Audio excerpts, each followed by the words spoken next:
กับสบายดีพ่อแม่พี่น้องมาพบกับช่องบ่าวเน็ต Channel เก่านะเด้อมื้อนี้ได้ตำบักถั่วพี่น้องกับปิ้งไก่แล้วก็มีหนึ่งปลาทูนำพี่น้องมื้อนี้เช้าขาวเพิ่นซื้อไว้แต่เช้าหนึ่งปลานำหนึ่งผักโอ้ผักกาดหวานๆเลยพี่น้องมากินข้าวนำกันฝากพี่น้องกดไลค์กดแชร์กดติดตามให้ด้วยเด้อพี่น้องอืม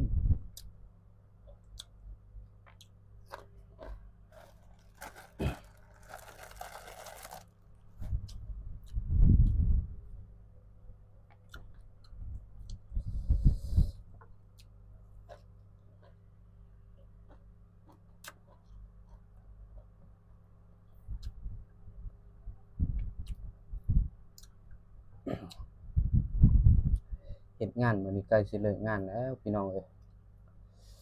ข้อยละตกใจได้ยินเช้าขาวว่าไฟไหม้ว่าข้อยละแล่นออกไปเบิ่ง พอดีอั่นแก๊สมันนั่นนะเขาปิดวาล์วแก๊สบ่แน่นเวลาเขาปิดขั้วไฟพุ่งว่าซั่น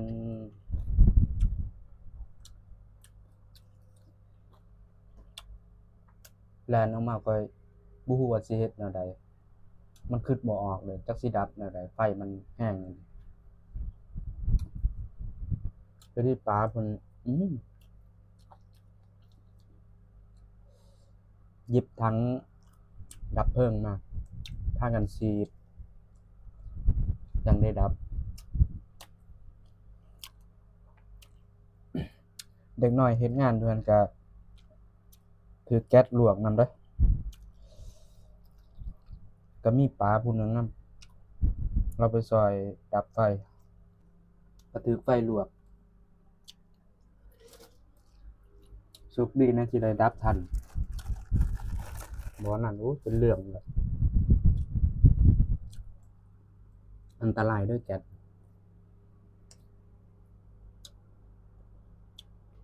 กระเป๋าได้แต่กระเป๋าเงินเด้คนในตึกแลนลงมาคนก็ไปนุ่งเสื้อน้อยบ่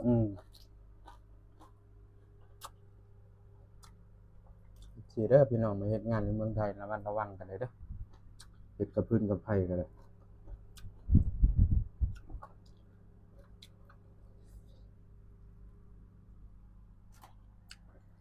เด็กน้อยเฮ็ดงานมันบ่ระวังนะ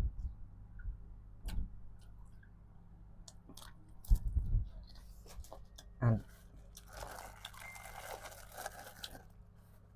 ยังบ่เป็นงาน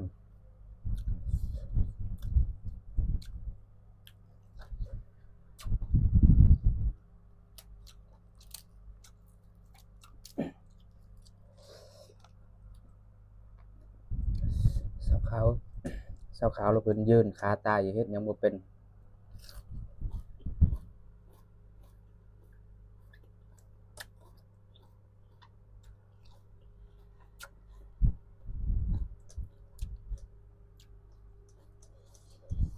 มีแล้วว่ายังออกเป็นปึกเป็น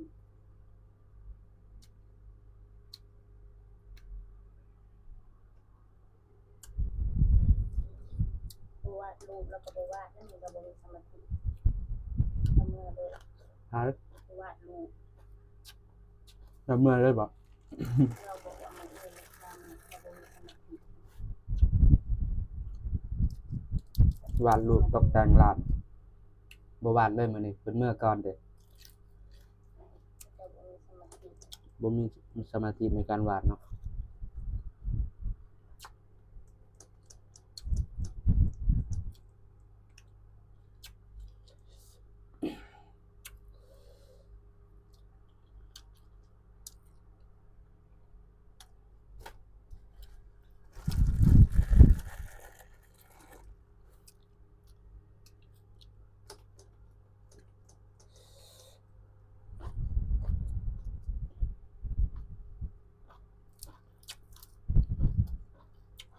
ตัวเขาไปดับไฟคือคิดในใจว่า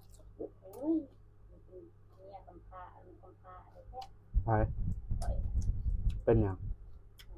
ไปเอิ้นเจ้า ยินหรือว่าเสียงเขา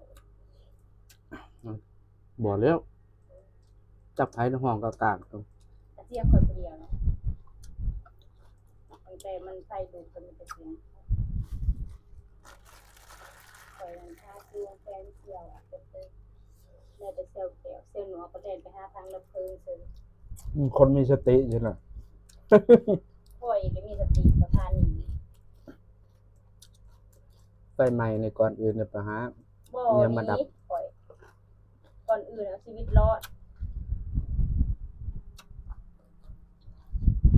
ไปไหมก่อนอื่นให้ต้องเล่นชีวิตเขารอดก่อน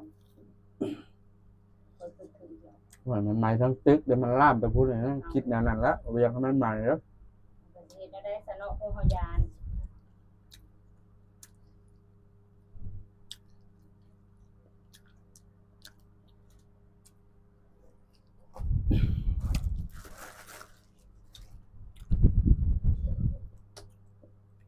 ธนาคารรับมาบนในแห่งสแต็กเขาแสบซื้อ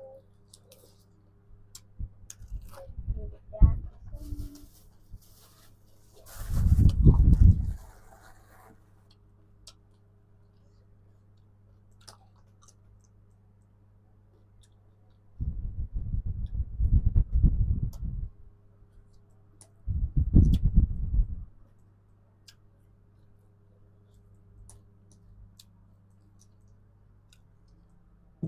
นั่นแท้ปลาทู